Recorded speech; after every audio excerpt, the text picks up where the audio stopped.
Welcome back to Vampire the Masquerade Independence. Tonight, the scene takes place at this. It's a banquet hall that has a bit of a ballroom. It's been more or less completely rented out for the night. And invitations were sent out to all of the kindred in the city. And so right now, Celio is inside waiting on his guests, likely with Isabel and Jason.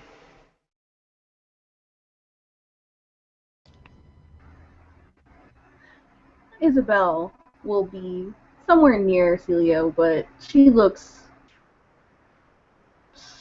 out of place for herself. She actually doesn't really look like herself tonight. She had her hair styled and curled. She's wearing makeup and an elaborate gold and red dress with a matching mask. And she's actually kind of looking a little bit annoyed at Celio. Why did you have to pick this? Why couldn't we just, hang out at the penthouse? Do you know how hard it is to walk in heels? Imagine it's extremely difficult, but you don't invite every kindred in the city to a, to a place you're using as your haven. We could always move. She Oh, I, pouts. I plan to.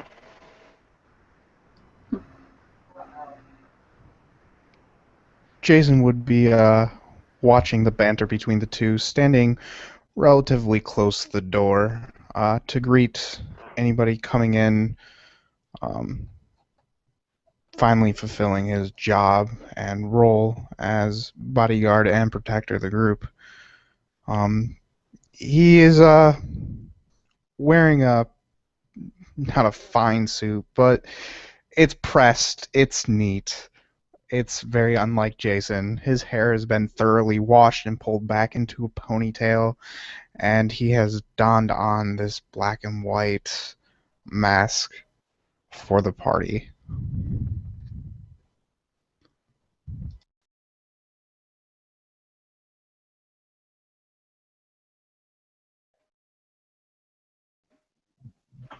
You hear the thunder of Harley Davidson approaching, and Eddie appears and gets off of his motorcycle and walks into the building. He's wearing the suit that he was given for the last party he was invited to, which is a black pinstripe suit, rather slim, fits him perfectly, and he feels like he looks real sharp in it. Slightly wrinkled because he kind of just tossed it in the corner. He is Eddie. Um, and he's wearing a paper plate mask with two eye holes punched in it and a big cheesy grin drawn on it with a cigarette hanging out of the cheesy grin, and he's smoking the cigarette through the mask as he walks up to the reception area, and then puts the cigarette out, throws it away, and kind of holds the paper plate there and walks in.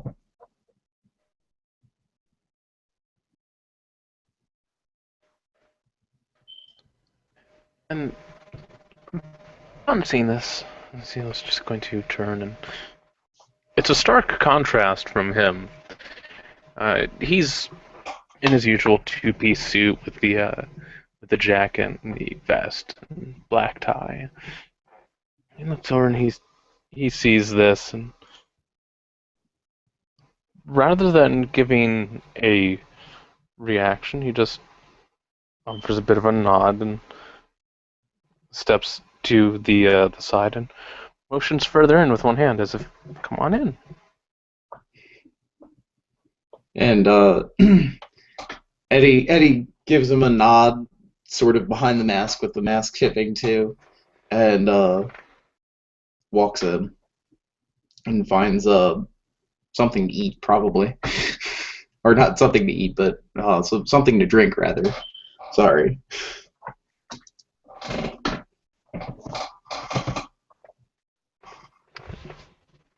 course, there are things out to eat and drink for those who want to keep appearances. Yeah.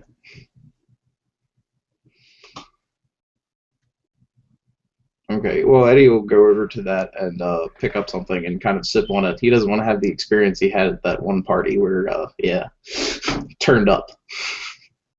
So he's just going to, like, enjoy the taste and kind of nod to not being total vampire.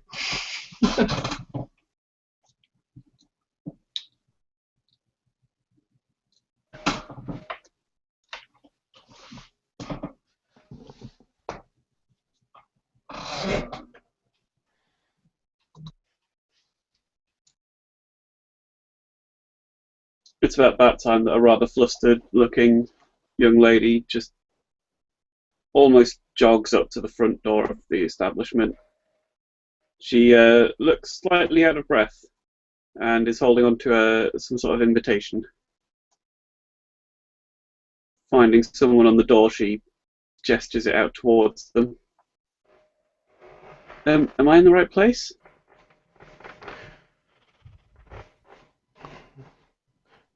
And Tila would step forward and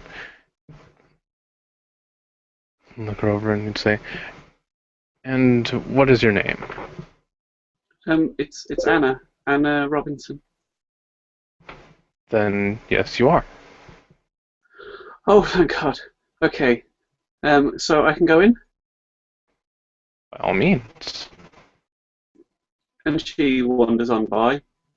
And then as soon as she gets inside, dressed in the blue hospital scrubs, she glances around, sees everyone is dressed up absolutely so much better than everyone else, and her eyes go wide with fright.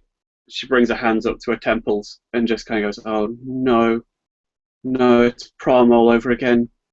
And she turns and makes a beeline for a corner.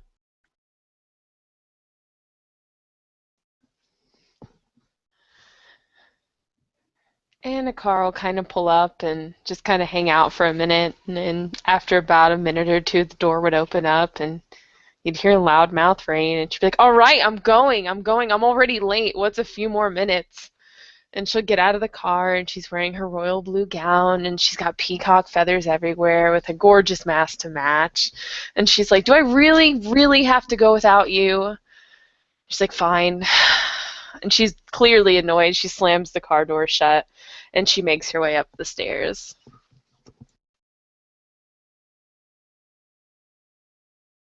Of course, the staff attending would do the whole getting her name and telling her where everyone is.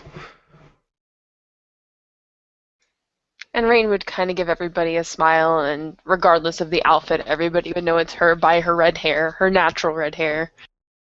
And she would just kind of walk in and try to figure out who everybody is, and clearly seeing Anna quivering in the corner because, well, it's Anna.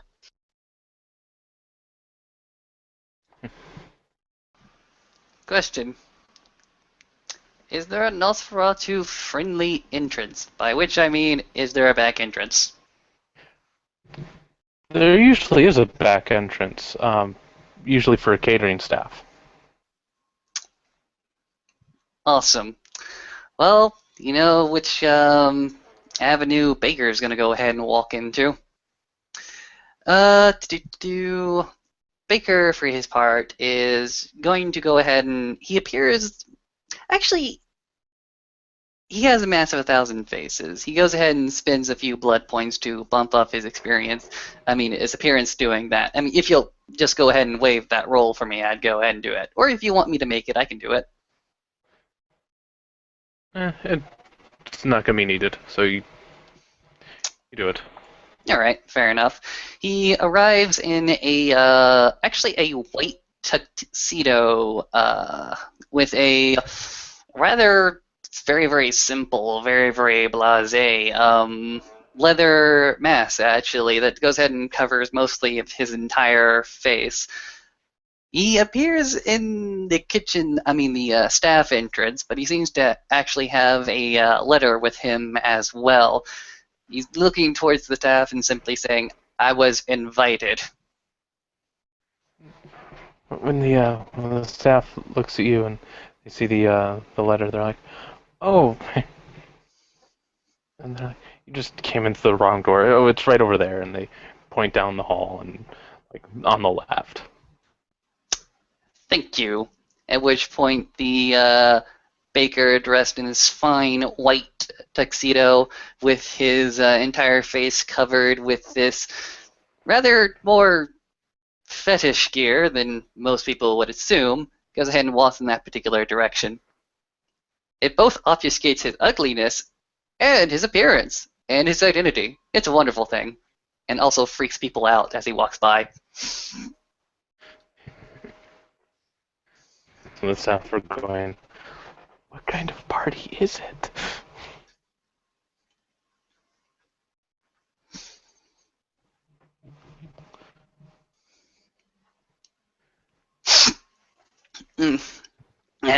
I assume he makes it his way. Excuse me if I don't quite remember what just happened. Describe the scene for me, just the scant details. Well, inside is Jason pulling security. Isabel's hanging around Celio, and Rain had just walked in, and then there's Anna kind of Okay. quivering in the corner. Okay. I'll go ahead and walk over to Jason first off.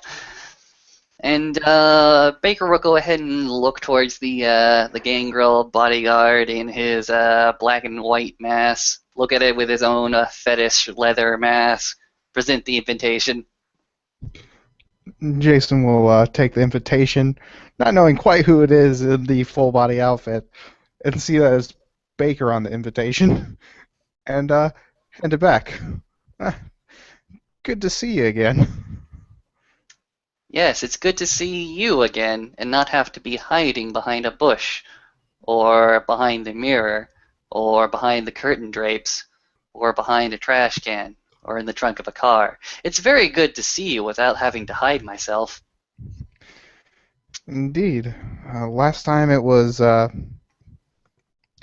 going through a building, correct? When are we going to have another fun adventure?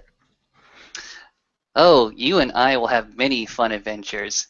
You just won't realize that I'm having so much fun with you until, things get complicated. Well, I enjoy complicated. You being non-flustered and non-fazed by Baker's obviously menacing tone leaves him none too excited. He was really wanting to freak somebody out with that. But in any case, Baker just goes ahead and says, well then, I hope it's a fantastic evening for both of us. Extends a hand to shake it. Jason will take it. Clearly unfazed. You will notice that his hands are clad in leather gloves, also potential fetish gear. The only thing here that doesn't look disturbing at all and is actually pretty damn fashionable is the white tuxedo. You pique Jason's curiosity, but he'll still shake your hand. Awesome. On to the rest of the night.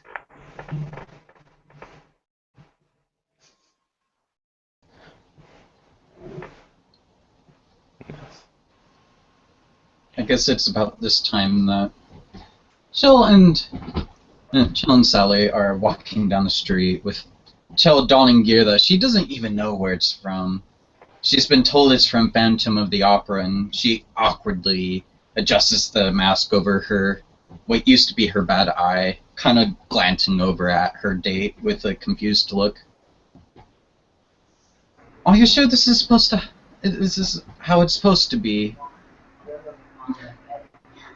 Yes, of course that's how it's supposed to be, Chell, darling. I told you. We'll have to watch the movie after the date, okay? And she just kind of groaned a bit. Is it another one of those musicals, I presume? Mm-hmm. It's a very famous musical. And I thought it was kind of suiting for us. You can be my phantom, I'll be your angel of music. Only in the end we'll end up together and I won't end up with someone else. She winks. And she'll cork her brow at that as she leads Sally towards the steps. That sounds rather precarious. I bet you find who this other fellow is.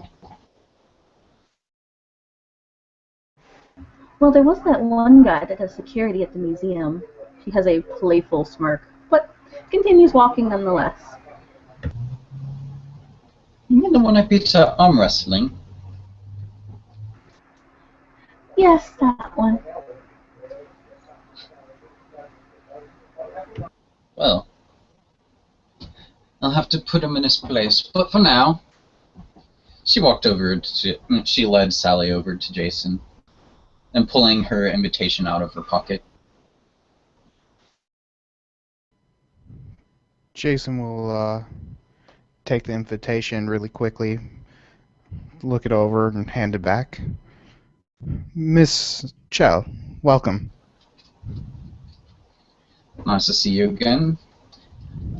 Been a while since I've seen your face around town. You've missed down quite a lot.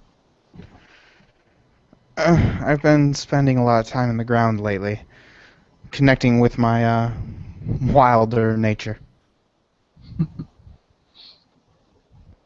And also, surfing out some of the troubles as of late, but regardless, it's nice to see you again. You as well. Please, come in, enjoy the party.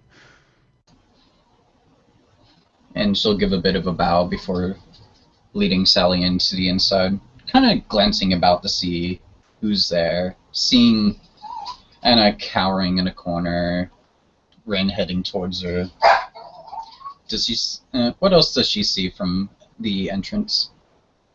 Anna's now got a DS out and is almost like curled into a corner with her feet up on the chair.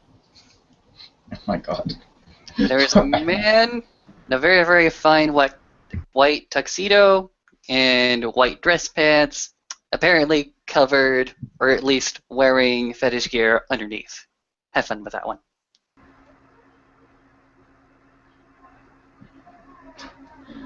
You'll probably notice a familiar blonde, the shorter one who doesn't exactly have the best history with Chell, but you'll see her, at this point she'll have sat down and pulled out her own DS. Celio hasn't asked her to dance, which she is bitter about. This becomes a DS party. And Rain is actually going to walk over to Anna, and she's going to be like, "Hello, Anna." Deer in the headlights time. She just stares up at Rain with wide eyes. Hello? Hi, are you going to come join us? I'm not really dressed for the occasion, so I thought I'd just keep out of the way. And Rain's actually going to reach behind her head and untie her mask and take off her mask and hand it to Anna.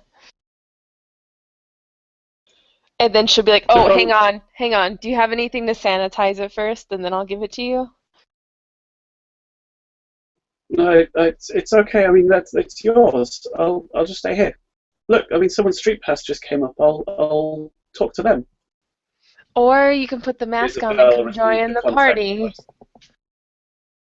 Isabel received a contact request, and Anna says, "Oh, I'll talk it. I mean, I'm okay here." All right, if you say so, I'll just leave this mask right here for you in case you change your mind, okay? Okay, thank you.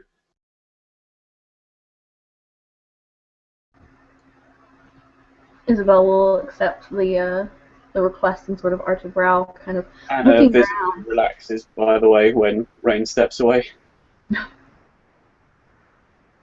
Sorry, didn't mean to cut you off. It's cool, I'm done now.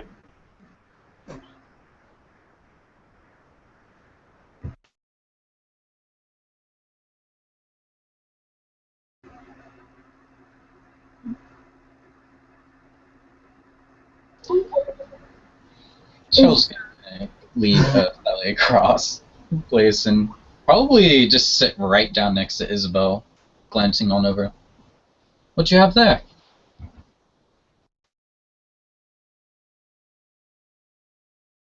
Isabel's gonna look up at her, blink.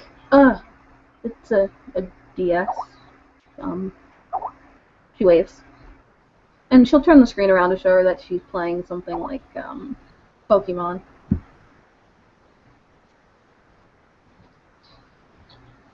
Oh, nothing. I think I tried it out recently. She'll tap her chin. In fact, I think I might have that game, but alas, I didn't bring it with me. We should have. There's somebody else here with one. I just got an invite. Friend request thing. She'll kind of raise her head and look over at Anna. I believe that would be little Miss Doctor over there. Isabel will look in her direction. But she won't approach just yet. She'll just kind of nod and go, and send, probably send Anna a message via the street pass thing, but we'll, keep her distance for now, and just turn back to Chell. So, did everything get handled the other day? Talking about the mansion? Yeah. Well, let's see. Well, one of the vampires that we brought back from that whole mess has left the city. She took the first plane out of here, the poor little thing. Also, you have a new clanmate in town as a result of this. I'm sorry, could you repeat? I couldn't hear you. You have a new clanmate in town. Eric Thorne? Eric Thorne. I don't know that name. I'll have to ask Dr. Morgan about it. She nods. You should know. We brought him to Dr. Morgan as soon as we could. Oh, so he was the guy from the downstairs, right? Mm-hmm. The one that they so fashionably staked. Well, I might have had a hand in that. I did suggest it. I mean, no offense to the rest of my clan, but sometimes we can be unpredictable. She shrugged. Oh, really? And she'll kind of just raise a brow. I was starting to get under the impression that the Torador were more so like that. What's going on with the roses? I mean, other than, well... Last time I checked, 3 of them think there's an elf in the city, and while I'm almost inclined to believe them, one of them wants to eat the bloody thing. I don't understand them at all. Like Keebler elves, or... She'll just shrug. You'll notice that the man in the white tuxedo will go ahead and actually perk up at this particular point of the conversation. Go ahead and point to Shell and simply say, "Which one?" Which one wants to eat it? Nods. I believe that would be Mr. Bagger, but I did warn him if he does, it could possibly cause a Masquerade breach, blah, blah, blah, blah, blah, you know what I mean. Eddie's been listening in a little bit, like kind of standing back, and he comes up to Shell and starts to look at her face really hard at the eye that was missing. It's like, what? Hi, how you been? What happened? She'll just kind of blink from under her mask and maybe even take it off so she can see him a bit more clearly. Nothing much. Do you mean something else? Your eye? And she'll look at it. Yes? It's back. Oh, I suppose you haven't. No, I haven't seen it, or didn't notice it last time I saw you. This was a recent change. You aren't the only one to have that reaction. Well, you look good with two peepers. And Rain will be walking by and kind of chuckle at that, and she'll lean into whisper to Chell for a second and go, "There is an elf in town, by the way." That makes Can I roll 4 of the that? Torador. Can I roll to hear that? Oh, she said it rather loudly. She didn't really whisper. Oh. She kind of did it to be obnoxious. And Chell's just gonna kind of look up and be like, that makes 4 of you. Elf? The fuck? There's a lady on the outskirts of town running a confectionery and curiosity shop. She's kind of a badass, and she's drop dead gorgeous too. I might have to check this out. Sounds hot. And Rain would roll her eyes. She looks like straight out of a painting of a goddess. Nice. And shrug her shoulders. It's almost a little surreal. Now you've got me really intrigued. Well, is there anything going on around that shop? Any disappearances? Anything we need to be concerned about? Nothing. That's what I've been trying to keep my eye out for. The last time I was there, I was with, I believe, Tyler and Lucas, and they had me lead them around the shop with very dark sunglasses. They're practically bouncing off of everything because they can't see anything with those blasted things on. I am questioning her credibility right now. She's got some information that I'm trying to dig more out of her, but we'll see if the contact comes through. Until then, would anybody like to dance?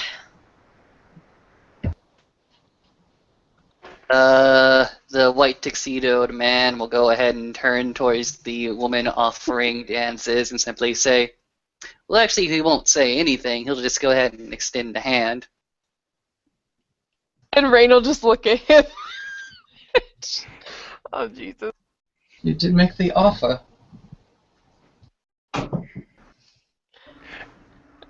It looked like he wanted to interject, but upon seeing this, he's just gonna put both of his hands to the small of his back and just watch. And Rain just shakes her head. She goes, "You get one dance, punk. One dance." And he cackles. The man will go ahead and actually nod towards this, and actually, do you go ahead and place your hand into his, or what? She would hold her hand out. And the man will go ahead and take it, escorting you towards the middle of this ballroom, actually. You find, and if you anybody want us to roll this, or you want to RP this? Oh, RP it. All right. He leads you into the middle of this particular dance hall. You notice that his stance is rather staunch but very flexible. His movements confident and precise, actually. He leads you on a few of the dances that he knows and performs them actually rather well. Towards the music score, actually, he takes a few liberties. He goes ahead and dips you a little bit, goes ahead and spins you around, but every so often you can feel that he has a strength well beyond his mortal frame. You would assume that he would have supernatural levels of strength to go along with this, and the performance is rather strong, actually. There is a certain grace and eloquence to it that you would certainly be surprised about, as he continues to lead you on from each movement to the next over and over and over again. What is your reaction? Rain would definitely go with it, but her eyes would definitely widen when you would dip her.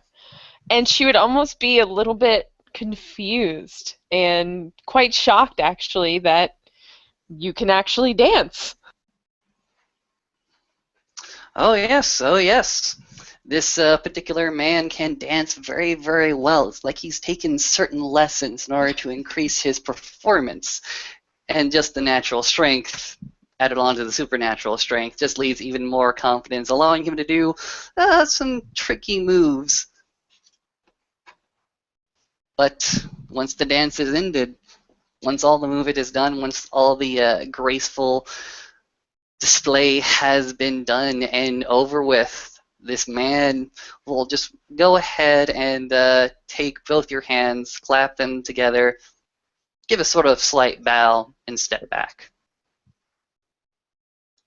And Rain will literally just stand there, like, completely just dumbfounded. Like, she was not expecting that at all. And you'll probably hear a whistle and a clap from Chell, who's applauding the performance. And Rain will look to him and go, "That was pretty impressive there, sir." Much obliged. And he's just standing there agape, like, holy crap, he can dance. What did he not do? Zila had been watching this whole time, and as it came to an end, he started clapping. A little bit of a smirk on his face. And this man will just go ahead and walk back to the rest of the congregated kindred and proceed to not give too much noise, too much attention, return to his quiet manner. It was about this time that the girl dressed in scrubs in the corner suddenly bolted upright in her chair and went, "Yes!" And then slowly looked around the room and went, "Sorry," and sat back down. Isabel's head snaps in her direction, and her eyes kind of narrow, and she'll stand up and start walking over there.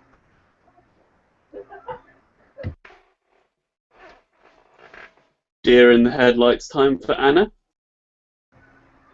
Someone is approaching her. And as she walks over, she looks like she's like glaring at you. But as soon as she's there, she extends a hand and says, "Good battle." Oh, that was you. Oh, I'm sorry. I didn't mean to. And she just kind of sinks into the chair a little bit further. Isabel will kind of plop herself down. Not too close, but close enough, and she'll go, "Why are you sorry? You had a better team composition than I did. It just means I need to work harder." She shrugged. There's not much to do when I'm at work, generally, so I try to get the most optimal team. Well, she kind of leans over. "Mind if I look? I only got to see like 3 of yours." After a few moments' hesitation, she'll swing around so that her feet aren't on the chair anymore and scoot a bit closer so that she can show Isabel what's on her DS. And so we don't bore everyone, Isabel will then begin to start a conversation with her about where she found different shinies and asking her the location of certain Pokemon on her. And Anna has an almost encyclopedic knowledge of Pokemon. But only stats-wise. She knows very little about the fluff.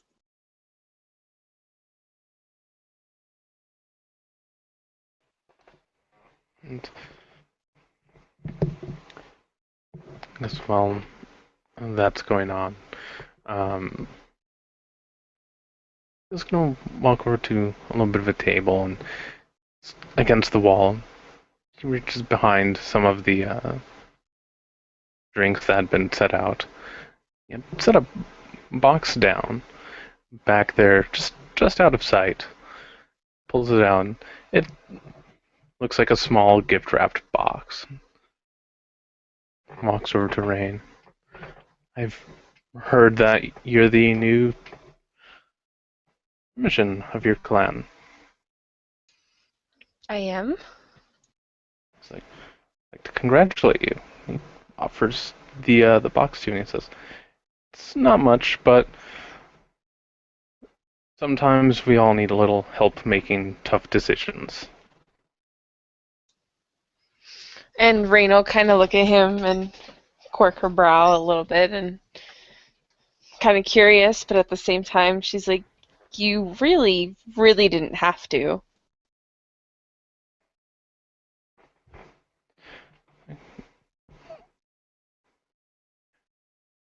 I understand. However,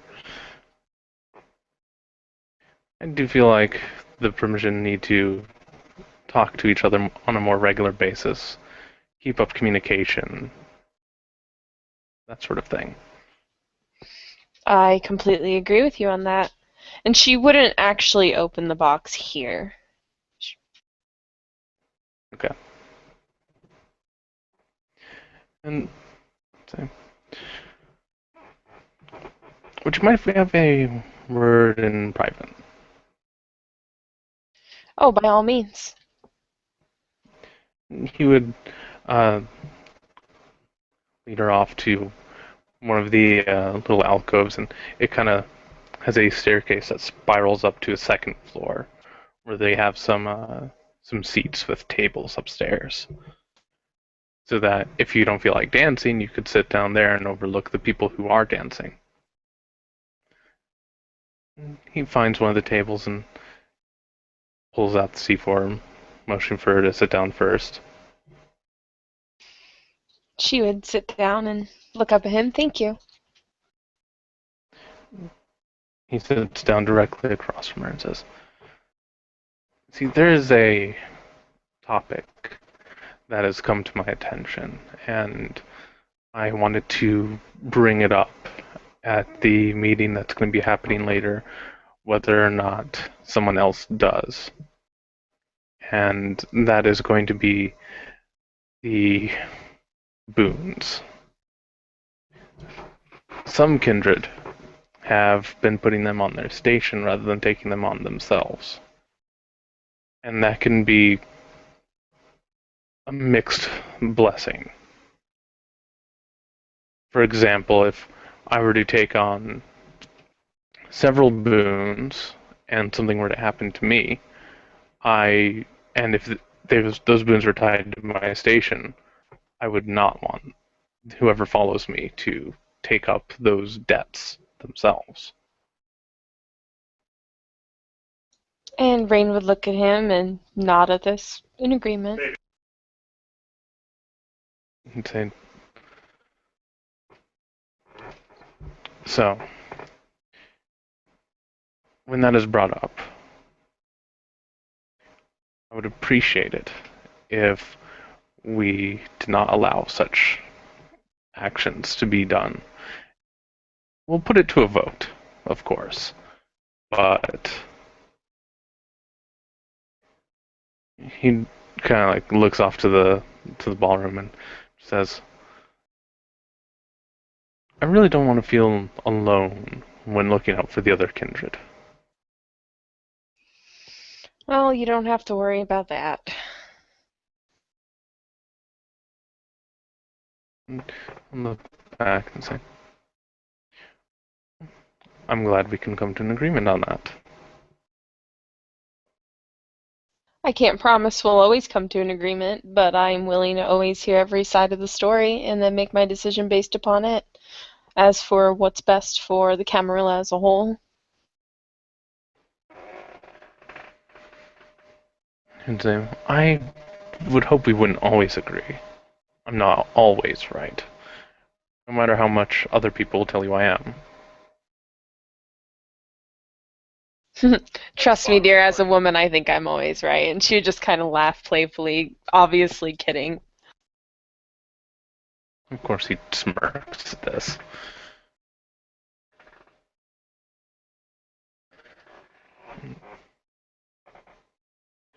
Saying, "I hope your new station hasn't been offering too much trouble to you." No, it's been okay. I've got some personal matters going on, but other than that, it's okay.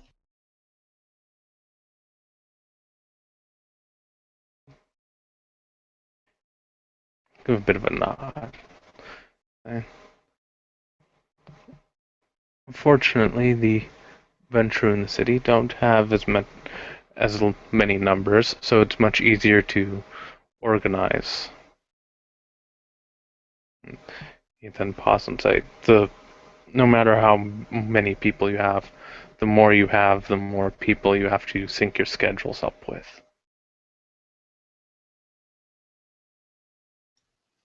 And we figure it out. We make it work. Figured you would.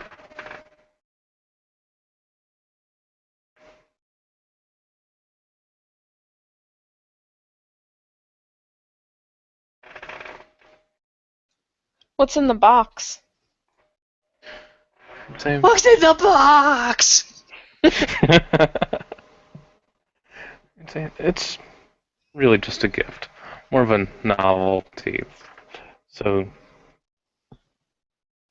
when you're faced with your toughest decisions, hopefully you can look at it and find a little bit of humor that may or may not shed some light on things. Okay, will do. If you don't mind, I'll open it later. Open it at your leisure.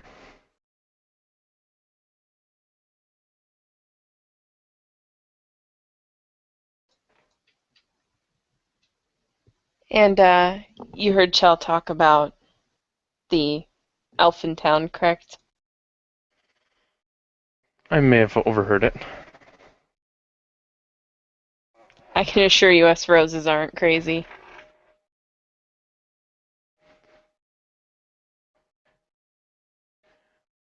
Well, if you were, the Malkavians might get jealous. And Rain would chuckle at that. And she goes, I'll bring it up at the meeting later. Is there anything else you wanted to discuss in private? Not really. Just wanted to keep business separate from pleasure, as it were. Always.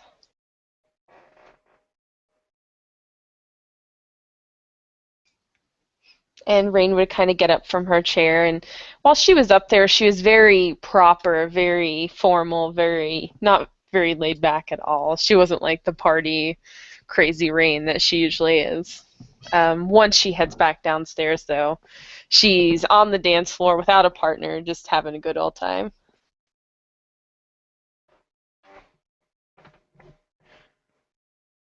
And he'd wait a moment or so before going down and walking towards Baker. Not sure which direction he's facing, but if he's behind Baker, he clears his throat before closing in on him, so he knows Celio is coming. And the man with the leather mask goes ahead and will slowly, creepily, or at least if he's meaning to be creepy, turn around towards you. And give you a wide smile. He would say, His eyes will widen as well, just to go ahead and accentuate the wide smile. Wide eyes and wide smile. again, walking up to Baker, he'd say, "Oh, how are things in your neck of the woods, as it were?" My domain has been a rather interesting affair. It certainly has its ups and downs, exciting times, its quiet times. Mostly right now I am enjoying some peace and quiet, but I am very, very sure the next hurricane, or as we like to call it down below, and excuse the informality, shitstorm, is bound to be right behind the corner.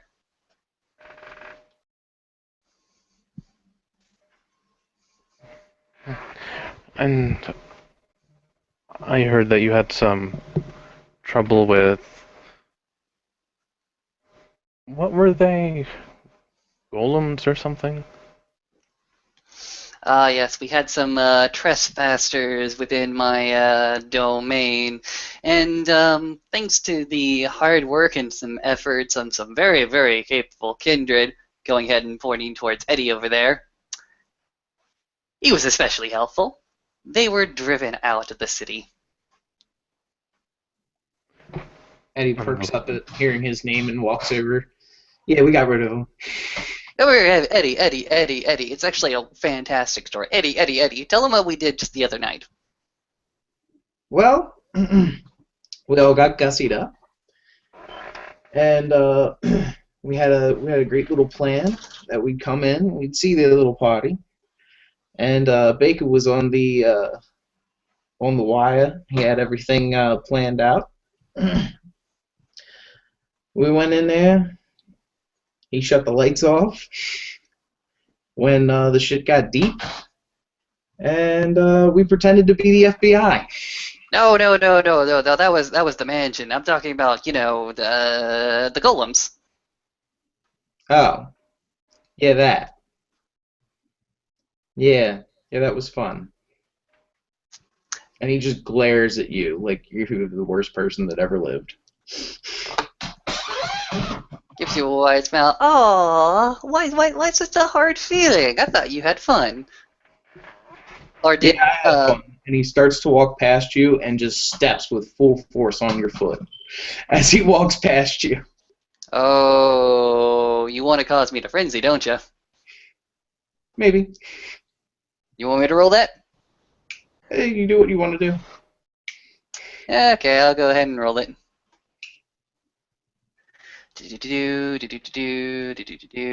Watch me botch! It's gonna be so fucking funny!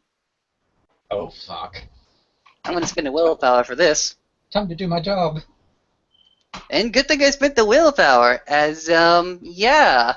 Baker is currently glaring at you. He's not in frenzy. He's not succumbed to the beast, but he goes ahead and grabs you by the shoulder and simply say, "You ought to apologize for your misstep. I'm sure it was an accident." Eddie just kind of looks over his shoulder at you with the shoulder that you're grabbing him by. Says, "Yeah, sure." That's it. That's all he says. Gonna roll again. Not spending willpower for this one. But I make it with 2 successes. Lucky 7. Does Chell Okay, hear any of this from lucky. downstairs? Maybe. Baker's just go ahead and turn towards you and simply say, "Did we not have fun? Was that not an enjoyable experience? Did we not work together very well that night?" Yeah, we worked well together. But, not too sure if I like how we got dragged into that. And we were interrupted, too. You know what I mean. He's like, "No, I do not." Mm-hmm. My meeting was interrupted. Mm-hmm. And I know I dropped everything, but I don't always think about things right away. But yeah, he turns to Celio. He says, "Yeah, we worked together well. We killed some golems, and then he ate a mermaid. And then Eddie walks away." Turns to Celio. Everything he just said is completely and utterly true.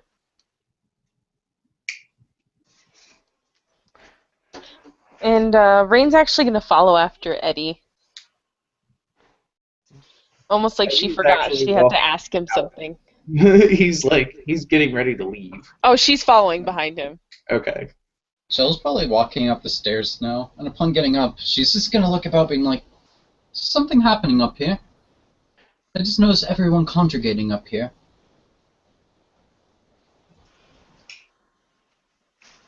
Is she talking to Eddie? Whoever's still upstairs. Well, Eddie's kind of leaving. I guess it's... Wait, would Eddie be going down the staircase that she's coming up? If you're leaving, more than likely. Yeah. I thought we were all downstairs. Eddie just looks at you and just, oh, we were all downstairs. Oh. Well, she's probably walked on over, and she probably tapped Eddie's shoulder as he's leaving. Oh, Did okay. something happen? I stepped on Baker's foot. She's gonna kind of look at you as if trying to say, "Are you suicidal?" And Rain will stop while she watches this, and she'll kind of smirk when she hears Eddie say that. That little prick thinks he can boss me around. I'm gonna show him who's boss. He's lucky I didn't pop his head off right there. I would be careful. He is seneschal, so unfortunately, he's still unfortunately a little bit above you. Yeah. I mean, you can be annoyed with him, but I let him know I was annoyed with him. But then I gave him what he wanted. And he was happy. And he left me the fuck alone. And then I walked away, so I didn't make a scene. And he's actually mad. Like, should I roll? I should probably roll. oh no. Oh, God. Dice. There we go. Time to testify lift.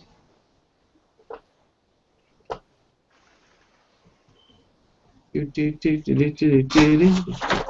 was about to say, please spend willpower, but then I remembered, yeah, Bouchard can't. Damn it! That's okay. I have 4 dice in self-control. Getting the dice ready for grapple. Okay. Whoa! But frenzy time, motherfucker! Oh, shit. Getting the dice ready for that!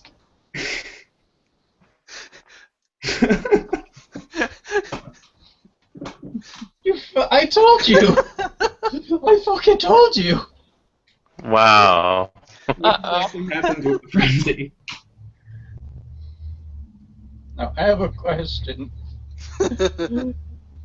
Is Jill gonna see how I know? Do you want just like? Can I direct anything when it comes to the frenzy, or is it? No. It's First like thing you whoever's see. First thing you see. It's fucking Jill. Yeah. Did he botch? Yeah. Yeah. Botched. Oh god. Roll it Joe earlier. Botch. Fuck. Oh, God. Oh, Yeah, there's a no. 1 and no successes. That is a botch. You have no control of your actions. Okay. So what happens, Mr. Storyteller? Right. Mr. Storyteller, go ahead and describe the scene immediately with those particular characters, and if any of the rest of us are cognizant of these events, especially Cilio and Baker, who that particular bourgeois just left. They probably wouldn't be immediately aware of it, but what they do become aware of is the sound that comes immediately after that roll. As God. as Eddie turned and he saw a little display just standing up, just explaining where everything can be found, and grabs and smashes it into the wall, smashes it into the floor, and keeps beating it into the floor until it's nothing but little tiny pieces, and throws what he was holding onto of it down the hall. And Rain is going to pick up her cell phone, and she's going to call Amelia, and hope Amelia answers. Shell's probably gonna immediately go and try to knock him on the ground and pin him there. I believe Baker at this moment, having heard the commotion down the hall, will simply look to Cilio and say,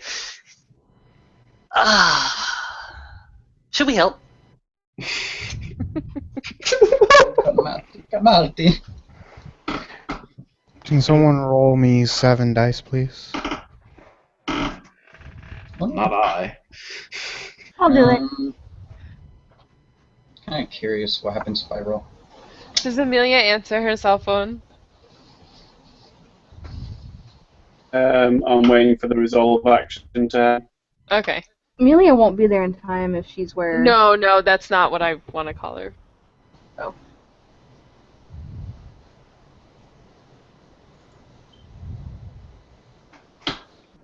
There you go, Bryce. You have 2 successes, or if it's an average difficulty, whatever you're rolling. Yeah. I'm just rolling my perception alertness, Okay. Jason. But I have no screen. It stopped working halfway through the scene. I was too afraid to restart it just in case it dropped the scene. Oh, okay. Oh, sorry. I thought you were saying something for the scene. It was to be rolled by some random person. No, my Gangrel Okay, that's cool. is I'm sorry. rolling perception alertness to see what's going, to see if he notices. Sorry. I did roll, but Ken rolled. Alright. So at 2 successes, that's on David. Well, with 2 successes, you can definitely hear what's going on. I mean, it's not exactly a quiet thing to happen. So Jason will be heading that way. Does Celio answer Baker? Yeah, yes, and I think it would be in the best interest to uphold the Masquerade if we do. Very well then. Yeah. Starting to rush over there. So Chell's going in to try to knock him down to the ground and pin him there. What should I roll? I believe that would be, I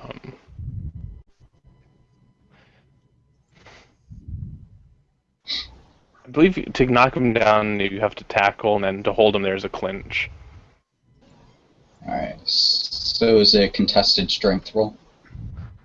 Well, first you have to actually roll the tackle, which is, want to say it's strength and brawl. Alright. 7 dice for strength. Dave, is it cool if I resolve the phone call on Skype? Yes. Does my dirty fighting specialty kick in? Or no? No, it wouldn't kick in for that. Alright. Roll.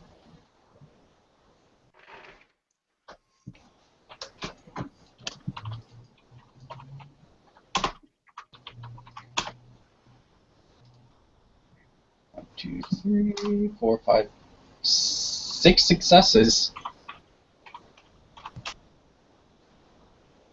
Then you've definitely tackled him, but now both of you need to make a dex and athletics check. I believe the difficulty is 7. If you failed this, then you are prone.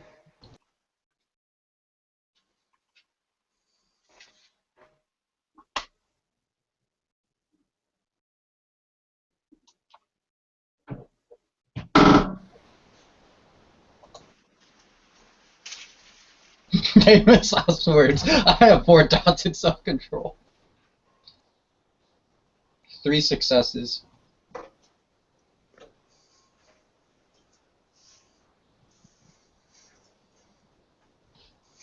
Alright, then you're still standing. What about Eddie?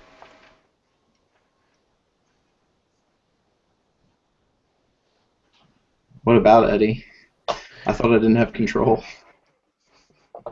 Well, it's dex athletics, and Oh, okay. if you fail, then your character is prone. All right. Remember, your celerity adds to all dex base. Which is what Okay. I did add in. 1, 2, 3 for Dex. 1, 2 for Celerity. And what was the other one? Athletics. 1 dot for Athletics.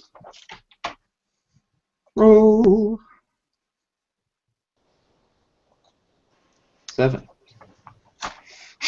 You're still standing. God fucking damn it. I tried.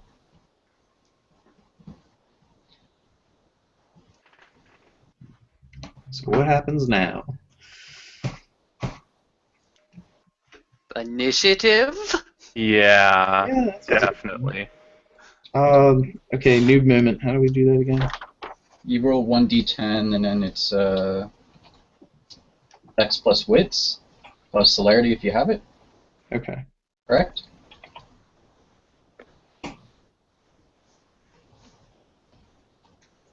So 10.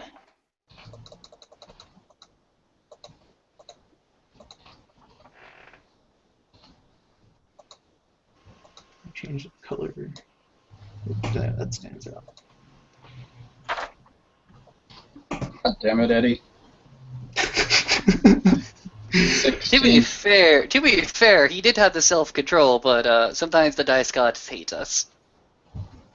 Well, Yeah. I think it's appropriate because he was trying to keep his cool in the whole thing, and then he just walked away from the whole thing, and poor unfortunate Chell had to stop him before he raged outside.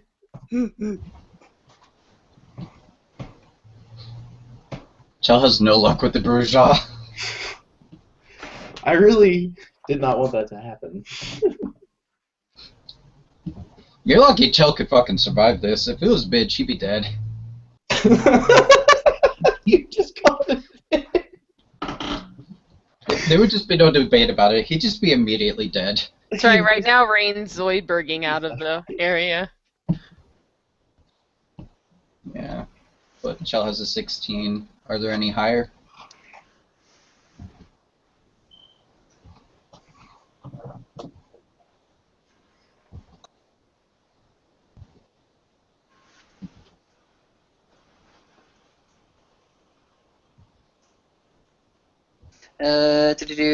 I have a 13, but I believe it's David's call whether or not I reached this scene or not. Yeah, it wasn't that far of a walk. All right. I may have spaced out. What's going on?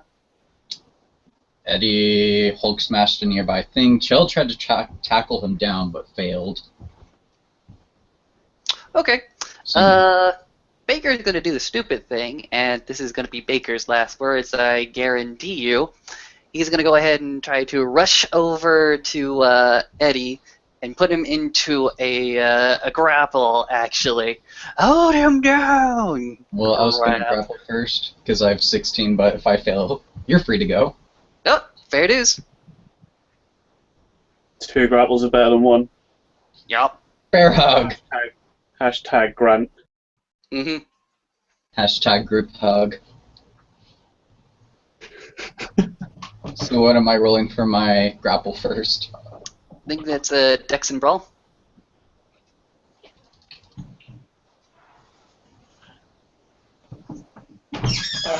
Alright, am I rolling Dex and Brawl as well, I assume? Hello? You are a vampire currently in frenzy. I believe his decisions are to dodge, which is a defensive action, which is what frenzy vampires don't do, or to try to gain control of the grapple that's going to be upon him, which is something a frenzy vampire might do.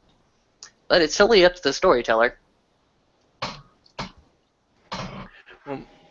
You'll roll resisted, probably because you want control over this.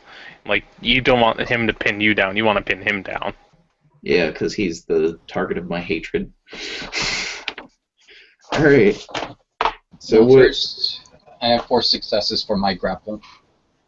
Okay. Wait. Oh. You have 4 success. Okay, so what am I fighting for? What am I doing first? What am I rolling first? I believe it's Dex Brawl? Yep. Resist or Strength Brawl? Okay. Dex Brawl versus, and you have to get more successes than he got. And I can use Celerity for Dex-based stuff? Yep. Yep. It counts as extra dexterity thing, so I had technically 5 dexterity plus my 4 brawl. Wait, did I roll the right amount of dice? Oh yeah, I did. Let's say hello to a 10, a 9, a 9, a 9, a 7, a 9. Oh, fuck. It's cancelled out. That's a 1, my good sir. That means he got one more success than I did, though. Oh god, I'm so sorry, Shell. Well, unlike Billy Bite. Lobby, I can punch my way out of this. Well, There it is. that was to get her off of me, right? Or, Yeah. well, no, never mind. It's storyteller call. So my thing just failed. She just tried to basically bear hug you, and you lifted up your arms and smacked hers away. Probably yelling some obscenity like, "Get off me, bitch!"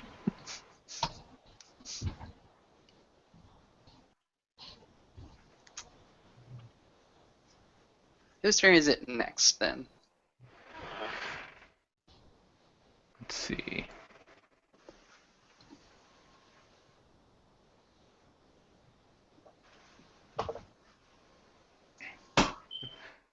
Okay, so I see 16, and you have a 13. I don't see anything higher than 13 right now. I'm going through everyone. So it'd be you. Alright. Since the focus and attention is on Shell, could I try to grab him from behind? If she was grabbing him from the front, then yeah. Alright. Mm-hmm. And this is not an ambush, this is just a simple grapple. You do get 2 additional dice because it is from behind. Yep, that is great.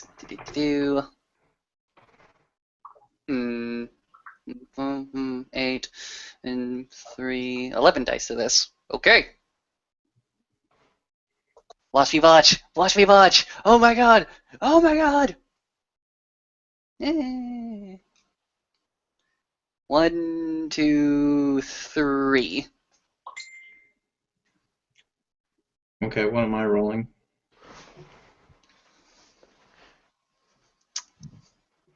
It's another dex brawl because another person is trying to grapple you.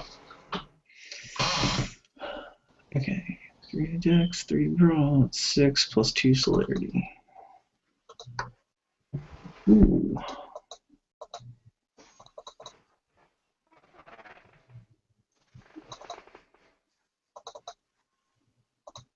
One. You Fucking are Baker. grappled.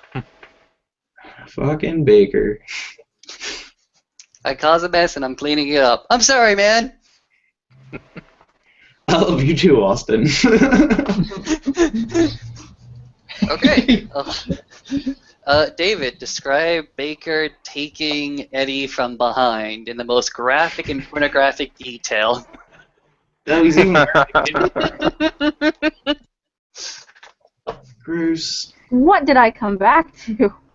What did I come back to?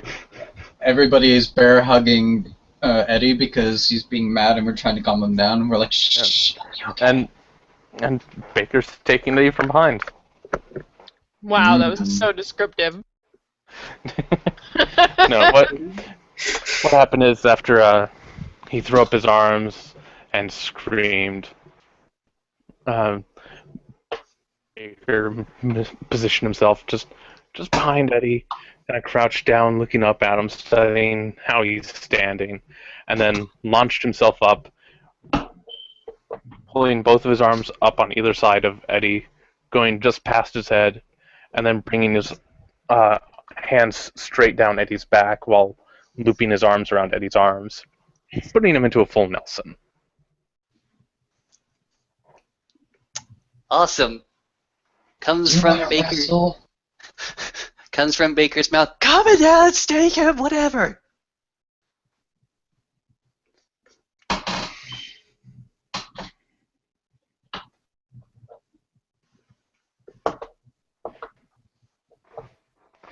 And I think Eddie goes before I do. Eddie's a 10. Yeah. Oh, okay. I knew you were 7. Well, what does Eddie do? Well, before you do anything, you have to try to get out of that. Okay. So, Dex Brawl. Strength, actually. No strength roll. Oh, I get more dice. Yay! You should have let him just do 5 Dex. for strength. Don't be so happy. You're just gonna botch that roll too. Jesus. No. And Brawl, correct? Yep. Mm-hmm. 1, 2, 3. Right, this is a case where he doesn't want successes. So He's gonna get like all the successes. Alright, I'm just making sure I've got everything. Yep, okay.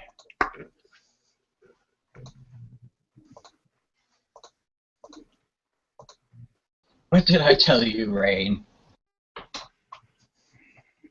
So 5 Ouch. successes, I assume. Damn it! Spinning blood for potence. Rolling the 8 dice. Oh my god, he's gonna break out! He broke out! Pop! Yep. You had 2 1s. Damn. 2 1s and 2 10s, that's brutal. Yeah, I know. Don't worry about it. As you're holding Eddie there, he just starts bringing both of his arms down, flexing both of them. And as he's bringing his elbows down, you feel your hands parting and being pulled away from each other.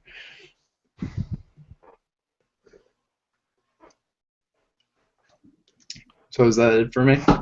Mm-hmm. Okay. So now it's... Yeah. God damn, the bruiser broke out of my grapple. I should have known it was gonna happen, but I'm still surprised. Oh my!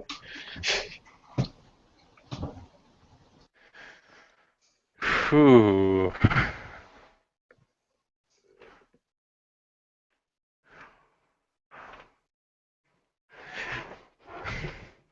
Zila's gonna walk out and he's gonna see exactly what's going on. And he's going to do his best to get Eddie's attention by whistling as loudly as he can.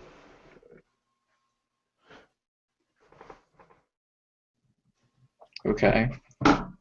And in the midst of all that, would you turn to look, or are you too focused on what you're doing right now? You could roll a performance, expression, leadership, whatever, to do the whistle. And if you succeed, he looks at you. If not, he looks back at Baker's like, hi. Hi. Wait, did Celia just wolf whistle at Eddie? No, just one long whistle. Yeah. Like, attention getter. It's really a cat call. Oh my god, are you serious? Oh god. You can't whistle. You try to whistle, but then it just kind of comes out as a. That's it. It came out like a slide whistle instead. This is excellent. This is just fun. Celia whistles, but it's not loud enough to get over the commotion of the fight. Can I roll Isabel doing a stealth after maybe grabbing something possibly to stake Eddie? Sorry, Eddie. Don't worry, that was my second thought. Yeah, it's coming to that. Stakes are temporary. Stakes are temporary. Exactly. And I still need to clean up after this. Thank you, guys. Don't worry, we'll make sure it's medium rare. Vote Anna for Brugia Primogen.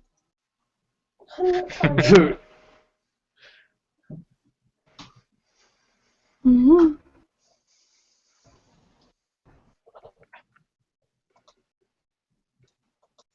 One second. Let me get my back up.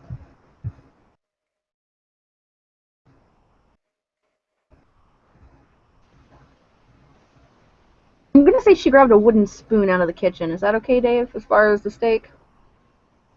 Yeah, they probably have one of those long wooden spoons for mixing, like large vats of sauce. Okay. Where the heck is it? Hold on. Okay. I couldn't find my stealth for a second. I was like, where? Derp. Okay.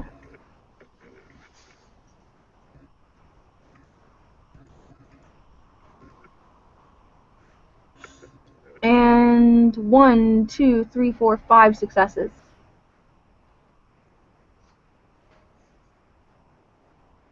And that's your stealth roll? Yes. To sneak up behind him with said spoon.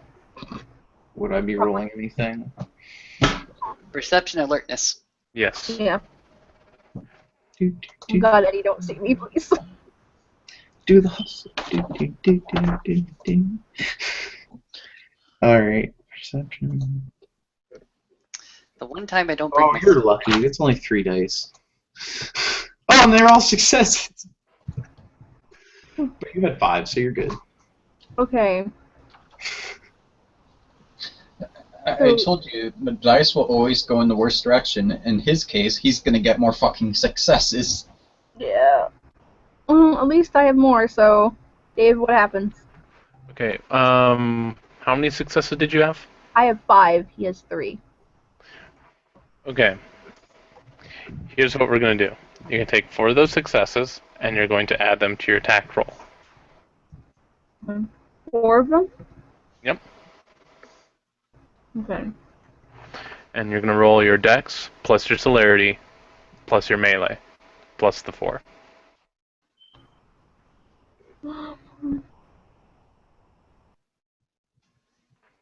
Okay, that's 8 dice.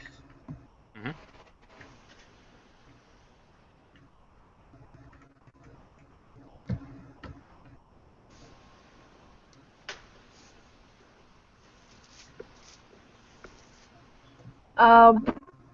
One, two... Wait, how many success... Or what's the difficulty? 9. 6. The difficulty is 9? Yep, 9 to stick the heart.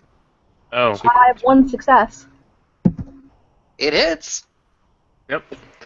You have a Now it's going to be your strength plus bones plus 1.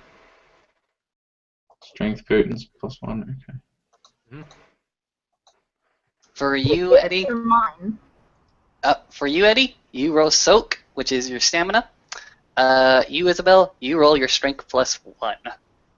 Oh God, that's like 2. She doesn't have any. Wait, hold on. Okay. What am I rolling first? The strength and potence? Soak. You are rolling soak, my good sir. You are taking damage, my good sir. Which is your stamina. That roll they just heard was for me. The other one is for you. The soak roll, which is your Oh, stamina. we're rolling strength and potence. Okay. Alright, so, shit. I'm rolling No stamina. successes. It's a 2 and a 4. Fortitude, yes. You don't really need to make a soak roll. Don't worry. Don't worry. So, okay. The spoon just goes ahead and hits your chest with a weak, limp-wristed Isabel going, eh. Yep. She's just stirring the pot, guys. Ah! You mean like she was the other night? Hey, You're punny. I tried. Okay. We said stake him, not give him a purple nurple. We said stake him, not bake him. He's on fire.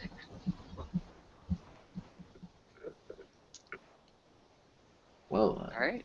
Whose turn is it now? I think it goes back to the top. Alright. Isabel, do you resist Chell taking that steak? Hell no, I don't. Chell's gonna take it, and now she's taking him. Watch it just like I botch and the spoon breaks or something. Alright, so what am I rolling to stake this son of a bitch with the spoon? Dex melee. Difficulty 9. do I get a roll to dodge or no? You are in the bouts of frenzy. Frenzy vampires want to attack. This little thing is pathetic. It's nothing. Rawr. Nash. If only I could put my specialty of swords. Nope. Roll. 1, 2, 3. 3 tens. Nice. Damn. Alright. So now I roll soak. Yep. Wait a second. So this is my damage, is it? No, you gotta roll damage yet. I was just asking if I roll soak now. Because you're gonna do damage. Because you'd probably hit me. The damage is going to be strength plus potence, which you can spend a blood point on for automatic successes, plus the 1 from the stake plus 2 of your from your previous successes. So 3 additional die on top of strength.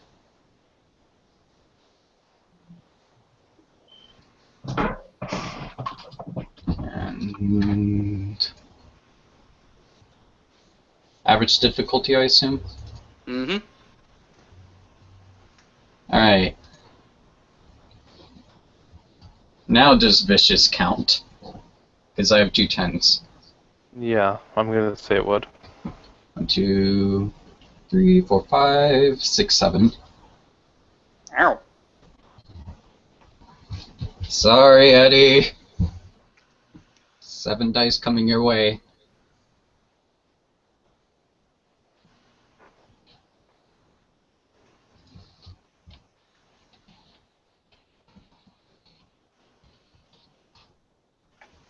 Sorry, I was muted. Didn't realize. Do I still roll soak or no? Yeah. Mm-hmm. You have 6 damage. 7 damage to 2 soak. successes. So you take 5 damage. Steeped.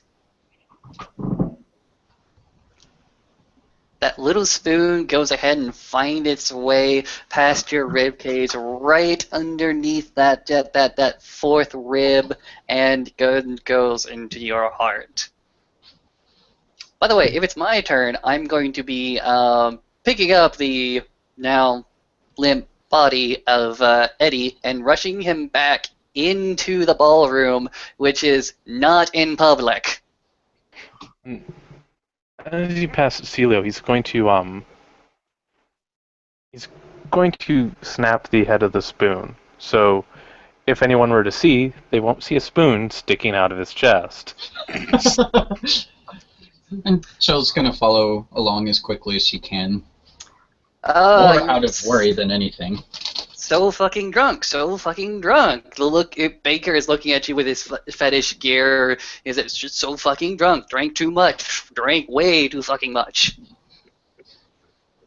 Oh my god. Didn't think that he would do that. Yeah, this just happens when you just get too drunk. You start to get punch happy. Starting to set him at a fucking table so that he can sit. Because essentially, we're carrying around a dead fucking body. I'll go get water in a bucket in case he gets sick. And as Zila is going back into the room, he's going to put his hands in his pocket, depositing the head of the spoon. He's going to say, I told him to stay away from all the wine. And just going to glance to a single staff member who just pokes their head out and says, Italian stuff, huh? And ducks back in. Anna's gonna shift over to where Eddie was just placed and looks at him in a kind of sizing up manner before glancing up at anyone else nearby. Are you gonna... I mean, can I have that? No. And she points at Eddie. You're gonna get a very, very pointed no before Chell just looks over. So... That almost sounded like she said, are you going to eat that? I think that's what she meant. Yes, it did. No, it didn't. Okay. Okay. Looking over to the other two, and apparently he's got a bit of a card in his hand. He's sort of just tapping it. Uh, let's see. Anybody who, let's see, what did you write? Okay, yeah. It looks like it's a handwritten note. Apparently it has a wax seal.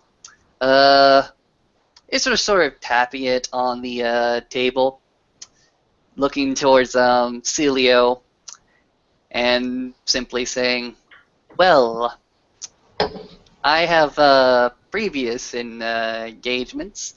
I do hope that our friend here recovers, and maybe he'll be able to explain himself, and perhaps he'll even be cognited enough in order to do some business. But it seems as if this one has a particularly fiery temper, and perhaps tonight is not the best night for him to do business. But the city must turn and must move on. If I do see him at tonight's meeting, I will be pleasantly surprised, actually." I'll be sure he's there. I'm gonna take him to the sheriff before that. Hopefully it's not very... How do we know when he's calmed down? Because if not, then the sheriff's the safest bet at the moment. Suggestion would be to, in your capacity, in your office, go ahead and take possession of Mr. Eddie over here. Present him to your superior. Best to make sure that he is restrained but well taken care of, just so that you'll be able to recover him. Should be a simple operation, pointing towards the spoonhead and sort of gesturing to just unstake him. Are you sure? Because I mean, I have a few experiments that I'd quite like to run. And Adira, why don't we go over here, honey? Come on, let's go over here. She wouldn't touch Anna, but she'd kind of like signal her to like come this way. She's actually... Chel's gonna gesture for Sally to come on over. Sally would have been cowering in the corner at that point, and she'll come and go, "Are all of these kind of meetings that you have so violent?" I would hope not, but could you be a dear and go get the van? We have to bring our guest here to a gentleman. I'll drop you off along the way. Oh, okay. Are you alright? She's gonna take the keys out of her pocket and kind of toss them on over. I should be alright. I didn't get hurt or anything. Alright. And she'll, walk out quick as she can to get the van. Poor little thing. And Chelsea's shaking her head. Baker, for his part, is just going to go ahead and politely excuse himself and proceed back the way he came, through the staff entrance, yet again. Okay. And while she waits for the van, Chelsea's gonna sit by Eddie. I have no luck with you, bourgeois, at all. Sorry about that, mate. She's just gonna say to his limp body. As if he can respond. Eh. And Raina looked to Celio, and she'll be like, "Hey, do you mind if I ride with you to our meeting?" Not at all. Oi, Celia, you mind doing me a favor? Tell the prince that Eddie's gonna be a bit late. I'm gonna bring him by the sheriff first and see if we can't calm him down a bit. Kinky. I think that goes without saying. She's gonna raise a brow. I'll make I sure don't the accept- prince is aware.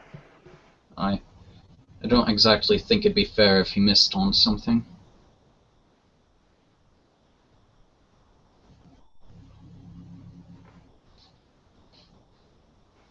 And I just glance at Isabel. Say, my car is in the parking lot. I'm gonna use the limo to get to the meeting. And Isabel just kind of give him a little bit of a nod. She's like, okay, I guess I'll see you after. Of course. All right, I'll drive Jason back. Have fun. I'd appreciate that. Isabel, Yes. do you want to come and have a look at my research?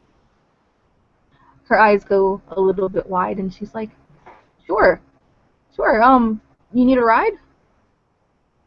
Yes, please. I kind of ran here. Oh. And she'll motion her to follow, and she'll head on out.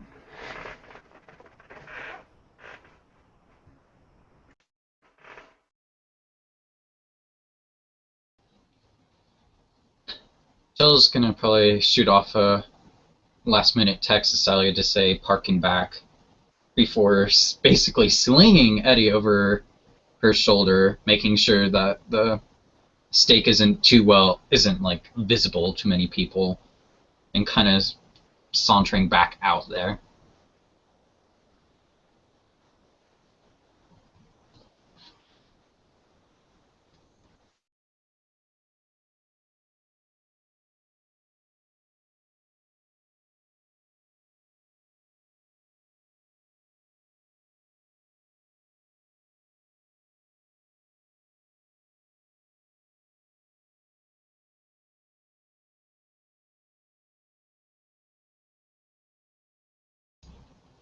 Do any of the rest of us have any last-minute things?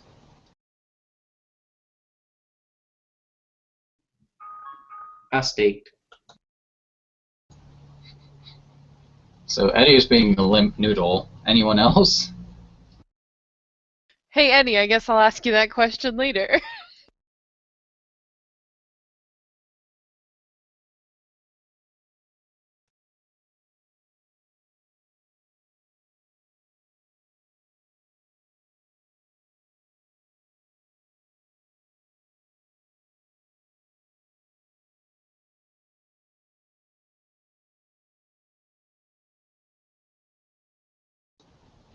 Because if you're speaking, we can't hear you.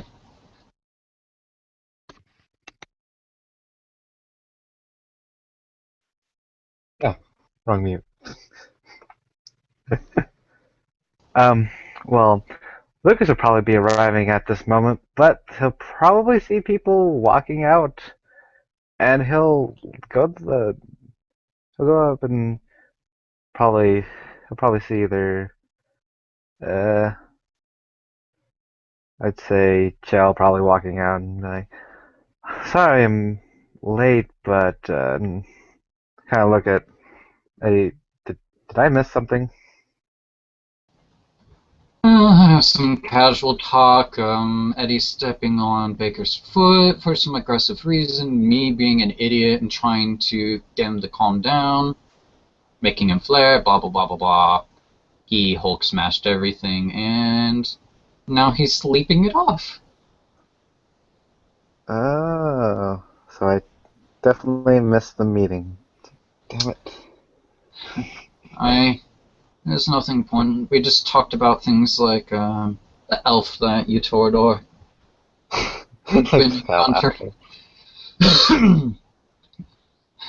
thing's ridiculous, but if anything comes up, just tell me, alright? Not a problem. But, yeah. Man, I got dressed up too.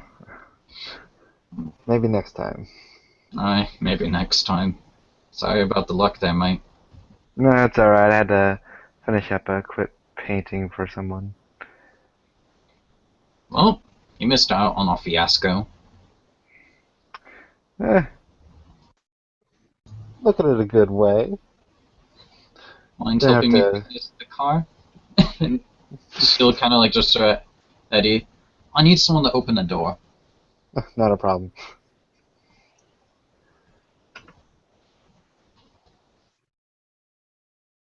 I'll go help Chell with that. Yeah, I guess Sally's probably parked the van at the back of the building, like she said.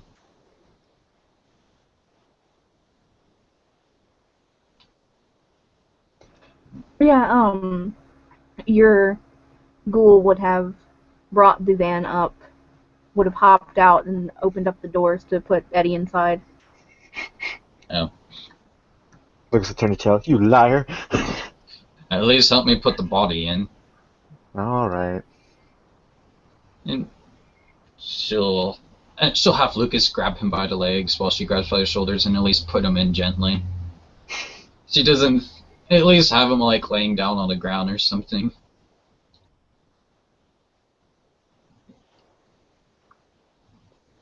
Lucas, do you look to see how he's asleep? Not really. He's just going to assume he's either knocked out or... Yeah, he's just going to assume he's knocked out at the moment. It's alcohol. I'm kidding. He's drunk, isn't he?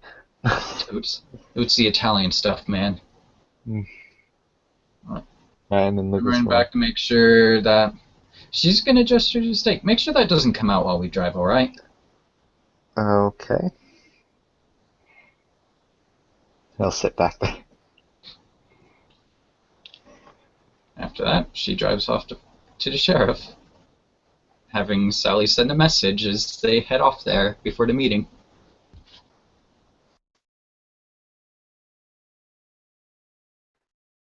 Okay, was there anything else we had to wrap up?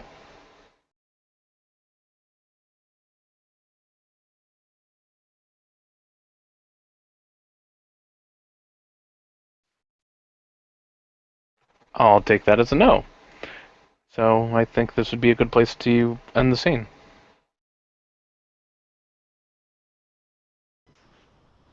So thank you, players, for playing, and watchers for watching.